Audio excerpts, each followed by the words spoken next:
বেশ অনেক দিন পর যাচ্ছি স্কুলে। তার জন্য আমার এত খুশি লাগতেছিল, মানে বলার বাহিরে। এদিক দিয়ে আম্মু আমার চুলটা বেঁধে দিচ্ছিল, কারণ আমি তো চুল বেঁধতে পারি না, বেনি আমি পাকাতে পারি না। এছাড়া আমি সব কিছু পারি।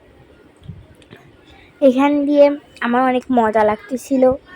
এখান দিয়ে আমি রেডি হয়ে গেছিলাম। এখান দিয়ে একটু দেখাচ্ছিলাম আমার ড্রেসটাকে। আমার স্কুলের নাম Ramganj station model government primary school. এখন আমি চলে এসেছিলাম স্কুলে। এখন এখানে পিটি শুরু হবে, তো এখানে আমি দাঁড়াচ্ছিলাম। পিটি শুরু হবে ভাব। তারপর এখান দিয়ে দুপুরবেলা আমি ভাত খেয়ে নিয়েছিলাম বিরতির সময়। আমার বান্ধবীরাও ছিল, তার জন্য আমি তাদের সাথে দুষ্টামি করতেছিলাম। এখান দিয়ে আম্মু এনেছিল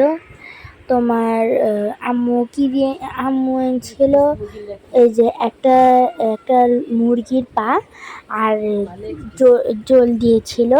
তা আমি এটা দিয়ে খেয়ে ফেলছিলাম খুব সুন্দরভাবে। তারপর আমার পাশের বান্ধবীটা বলতেছে, এতগুলো দিয়েছে, কিভাবে খাবো? আর ও ও ওদের বান্ধবীর সাথে চলে গেছে খেতে। আমি এখানে বসে বসে খাচ্ছিলাম। আমার আলিফা পিছনে ম্যাচে বসে বসে খাচ্ছে। এখান দিয়ে আমি যখন স্কুলে গিয়েছিলাম তখন আমার বান্ধবীর সাথে বসে বসে আমি একটু বক করতেছিলাম। এটা হচ্ছে আমার স্কুলে নতুন একটা মেয়ে এসেছিল, তার সাথে কথা বলছিলাম আমি। ওই মেয়েটা অনেক ভালো লাগে আমার কাছে, মানে ওর সাথে আমার কথা বলতে ভালো লাগে। ও অনেক বেশি কথা বলে না, হালকা হালকা কথা বলে, বেশি দুষ্টামিও করে না, মানে এক কোণায় বসে থাকে।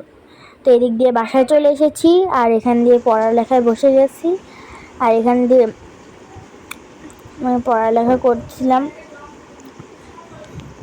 আর এখন আমি পড়তেছিলাম বিশ্ব পরিচয়।